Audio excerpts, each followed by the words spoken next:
Good morning.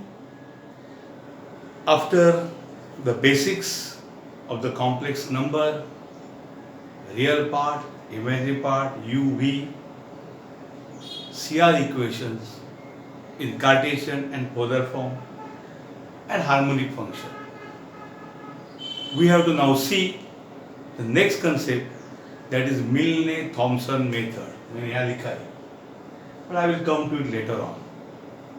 Milne-Thomson method. Some people in style say Milan-Thomson method. You spell Milne, you pronounce as you wish. Thomson is correct. This is something unusual. Now, friends, what is the purpose of this method? That let me explain. It is regarding the analytic function f of z equal to u plus I. This is analytic function. You know it. It is mentioned that this function is analytic.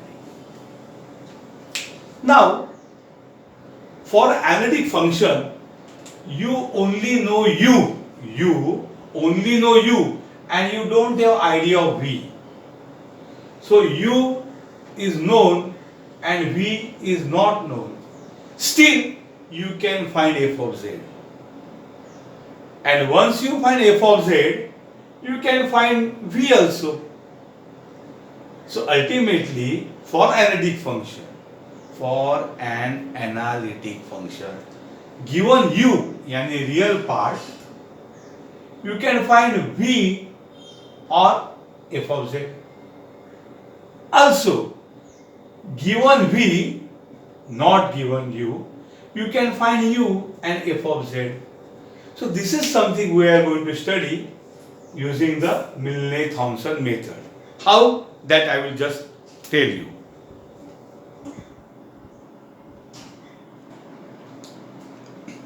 Now students, Milne-Thomson method, clear? F of z is u plus iv, always. Real part, imaginary part. It is analytic function, that we know. That f of z नाम का एक analytic function कहीं बसता है. But we only know its real part. हमें इसका क्या मालूम है? खाली u मालूम है, real part. v मालूम नहीं. f of z भी मालूम नहीं. f of z आधे मालूम है, u v मालूम ही नहीं है. Then how to find f of z and v? For that, Milne-Thomson is there. There are many methods, let me tell you, for this. 4-5 methods are there. But Milne-Thomson is now in the syllabus and it is the only method in the syllabus. So you have to study. Simple. हमको क्या करना है? f of z आधा ही पता है. f of z का एक ही बच्चा मालूम है, u. दूसरा बच्चा खो गए, v. हम उसको लौटाएंगे f of z. f of z पूरा कंस्ट्रक्ट करेंगे और v भी फाइंड करेंगे. कैसे? बताता हूँ. f of z equal to u plus iv. u खाली मालूम है, हाँ, v मालूम है. f dash z फाइंड करो, यानी differentiate with respect to x या y करो पार्शियली. कंप्लीट डेरिवेटिव पॉसिबल नहीं है क्योंकि u के दो पुत्र है x एंड y, v के दो पुत्र है x एंड y, तो कंप्लीट डेरिवेटिव होगा नहीं. डिफरेंशिएट किए f dash z तो यहाँ आएगा dou u by dou x plus I into dou v by dou x. Understood? f dash z क्या होगा? Differentiate with respect to x किया, मैं यहाँ पे लिखता हूँ partially differentiate with respect to x. So f dash z क्या आएगा रे? Equal to dou u by dou x plus I into dou v by dou x. So v मालूम ही नहीं है, क्या करेंगे? f of z एनालिटिक है ना. Since f of z is analytic function, कौन सा फंक्शन है बच्चों? एनालिटिक. सो बाय CR इक्वेशन, ये हुई ना बात, जे हुई ना बात. क्या है CR equation? u v x y. अब बताओ आपको क्या मालूम नहीं है? सर हमें v मालूम नहीं है, तो dou v by dx मालूम होगा क्या? नहीं. हमें u दिया है,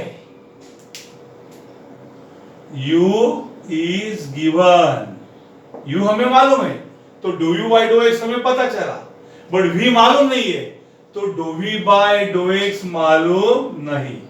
पर यहां देखो रे, do v by do x क्या है? अरे हाँ, if f of z is analytic then do v by do x तिरछी नजर वाले। Do v by do x क्या होगा? तिरछी नजर वाले minus do you by do y होगा। होगा कि नहीं? Do v by do x is minus do you by do y. तो हमारा एफ डैश जेड क्या होगा? एफ डैश जेड बोलो बोलो बोलो। तो हमारा एफ डैश जेड होगा do you by do x plus i into, in place of do v by do x क्या आएगा? Minus do you by do y. यानी हमारा एफ डैश जेड क्या होगा? Do you by do x. समझे क्या? Do v by do x is minus do you by do y minus i into do you by do y. अब मुझे बताओ, आपको u दिया है कि नहीं? आधा पार्ट दिया है, तो आपको do you by do x, u को differentiate with respect to x करो। Do you by do y u को differentiate with respect to y करो। तो हमें f डैश z आ गए, यहां तक पहुंच गए। आगे क्या? आगे क्या?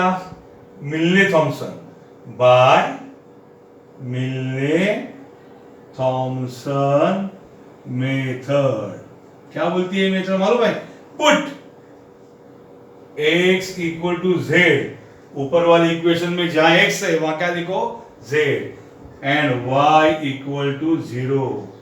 अबव मेथड में, अबव इक्वेशन में, इन अबव इक्वेशन ऊपर वाले इक्वेशन में x को z और y को 0 लिखो एंड इंटीग्रेट करो एंड सॉल्व करो and integrate. So F dash Z का इंटीग्रेशन क्या आएगा? F of Z equal to आपका आंसर आ जाएगा। अंडरस्टूड? एफ डैश जेड का integration F of Z, F of Z का derivative F dash Z, F dash Z का integration F of Z. Understood? एक बार एफ ऑफ जेड मिला तो आपको यू और वी मिल सकते हैं। जेड की जगह आपने पहले बोला ना, जेड को एक्स प्लस आई में पुट किया और एक्सपांड किया, तो रियल पार्ट यू वो आपको दिया है ऑलरेडी, कंफर्म करो। समझे क्या? एफ ऑफ जेड एक्सपांड किया ना, आपको रियल पार्ट यू कंफर्म करो, आपको दिया वही आंसर फिर आएगा और आई के साथ है वो भी मिल जाएगा। तो आपको यू भी मिल जाएगा और एफ ऑफ जेड। 90% केस में you want to find f of z और रुकना है, आपको भी फाइंड नहीं करना है।